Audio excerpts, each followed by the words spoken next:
Hola gente, bueno, vamos a empezar a Grecia. Recuérdense que con Grecia estamos trabajando ya desde las civilizaciones anteriores con problemas con magnitudes constantes y ustedes van a ver que Arquímedes al final del tema probablemente fue la primera persona de la antigüedad que atisbó problemas con magnitudes variables. En el día de hoy lo que vamos a hacer es, vamos a presentar Grecia y vamos a hablar solo del periodo jónico, en particular de Tales de Mileto y de Hipócrates de Quío por una razón que les voy a dar a continuación, aunque va a quedar para la clase siguiente, por ejemplo, Pitágoras, que se puede estudiar en esta etapa.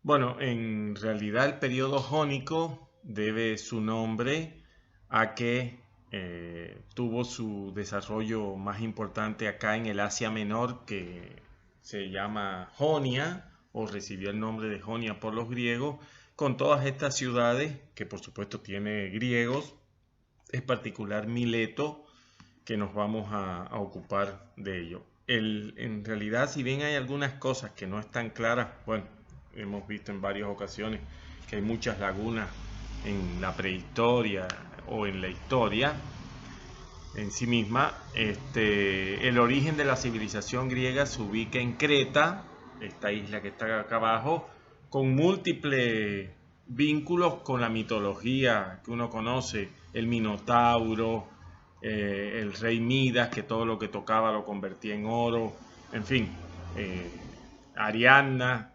y su novio, que fue el que mató al dinosaurio, en fin, muchas de esas digamos, narraciones míticas que se conservan están asociadas a esta etapa.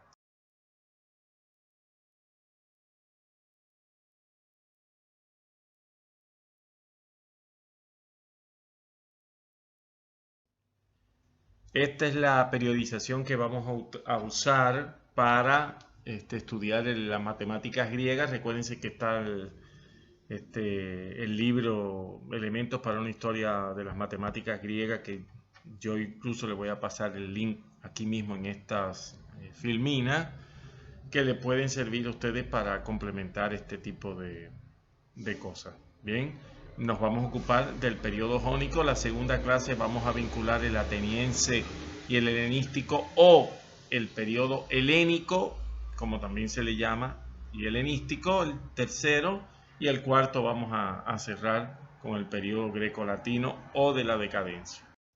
Las matemáticas griegas tienen cuatro características básicas, que es la que queríamos apuntar ahora aquí mismo al comienzo, y es la organización deductiva. Esto sobre todo cuando hablemos de los elementos vamos a hablar de ello. La orientación geométrica, también en ese caso, pero deben entender que todo para los griegos se representaba por la geometría. El ideal de ciencia desinteresada. Seguramente ustedes han oído hablar de la división matemática pura y matemática aplicada. Bueno, en realidad eso viene de los griegos cuando dividieron a la matemática en dos grandes campos. La pura, que no tenía nada que ver con las aplicaciones, y la impura. ¿Por qué? Porque ellos decían que no se podía o no se debía estudiar ciencia con el ánimo de aplicarlo para resolver problemas, digamos, banales o prácticos o lo que fuera. De ahí viene esa división. Y por supuesto la relación entre matemática y filosofía, ¿no? No existían escuelas de matemática en el sentido estricto de la palabra, sino escuelas de filosofía natural, donde la matemática era una herramienta. Bueno, antes de hablar en concreto del periodo jónico, quería recordarles que la palabra matemática y matemáticos, por supuesto, son de origen griego. Y hay distintas, digamos, análisis etimológicos de la palabra, y en particular una que tiene que ver precisamente con la materia, porque está vinculada a la filosofía, matemática, es decir, enseñar o dar algo.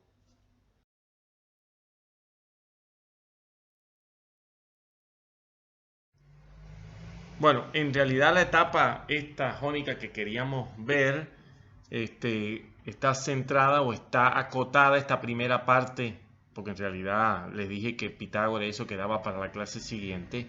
Está acotada por una cuestión, digamos, que tiene que ver con el propio desarrollo de la matemática y es un periodo que pudiéramos en el tiempo escribirlo como un intervalo que va de Tales de Mileto a Hipócrates de Quío. ¿Por qué? Porque Tales de Mileto es la primer persona de la que se dice que hizo una demostración matemática, pero no hay prueba. E Hipócrates de Quío es la primer persona de la que sí hay pruebas concluyentes que hizo una demostración. Por eso es tan importante este periodo.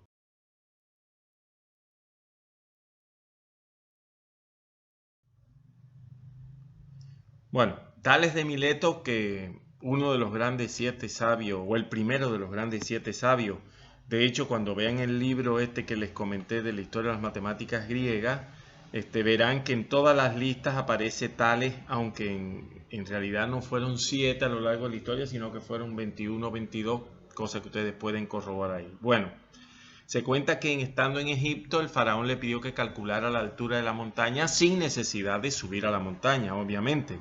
Bueno, lo que hizo Tales fue, sabiendo que una vara de 6 codos de alto, un codo es más o menos 30 centímetros, proyectaba una sombra de 9 codos a una determinada hora del día, hizo coincidir esa vara y la sombra con precisamente la sombra que proyectaba la pirámide.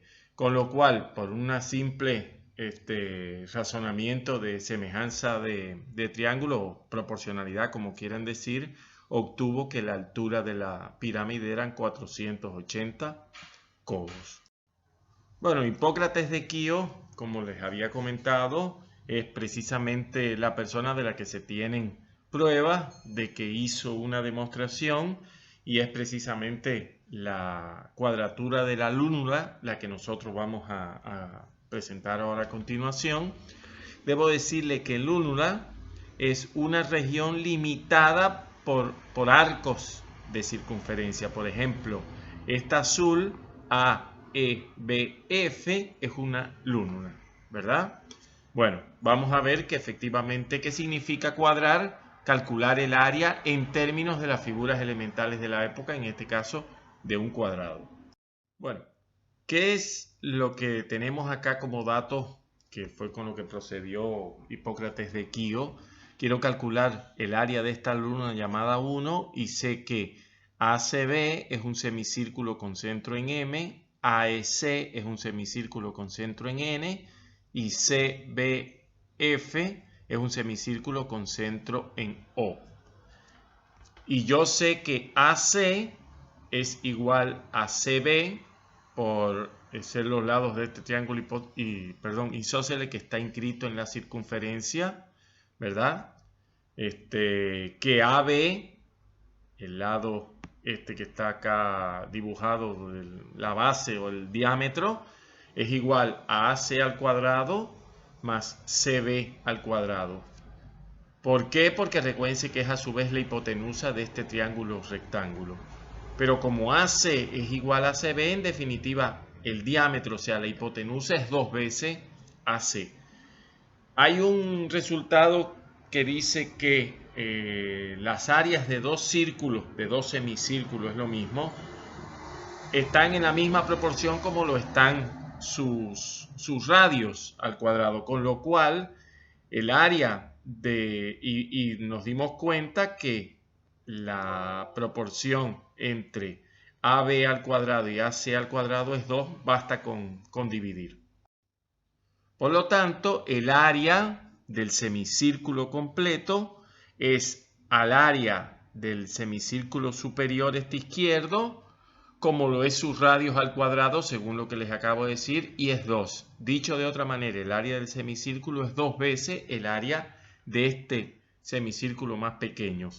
Pero ese semicírculo que está a la izquierda es igual al semicírculo que está a la derecha, ¿cierto? Con lo cual, en lugar de poner 2 veces el área, lo que yo puedo decir es que el área del semicírculo el área de los dos semicírculos, esos que están a la izquierda y a la derecha. Ahora, miremos esto como una ecuación. Si yo en una ecuación en ambos miembros agrego o resto la misma cantidad, no se altera, ¿verdad? Si adiciono o sustraigo la misma cantidad. Bueno, vamos a quitar las áreas comunes. ¿Cuáles son las áreas comunes? Exactamente la que está entre el semicírculo grande y los dos semicírculos pequeños.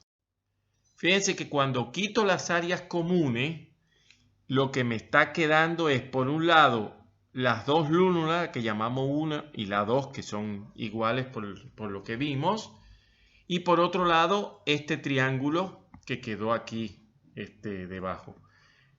Como yo resté en una ecuación la misma cantidad en ambos términos, no se altera la ecuación, y lo que puedo decir, y aquí invertí los términos, que 2 veces el área de esta lúnula, porque es la misma área, es igual al área del triángulo. Pero lo que estoy diciendo es que es 2 veces el área de 1, porque es la que estoy buscando, y son iguales estas dos áreas, es el área de este triángulo, que es un medio de la base por la altura.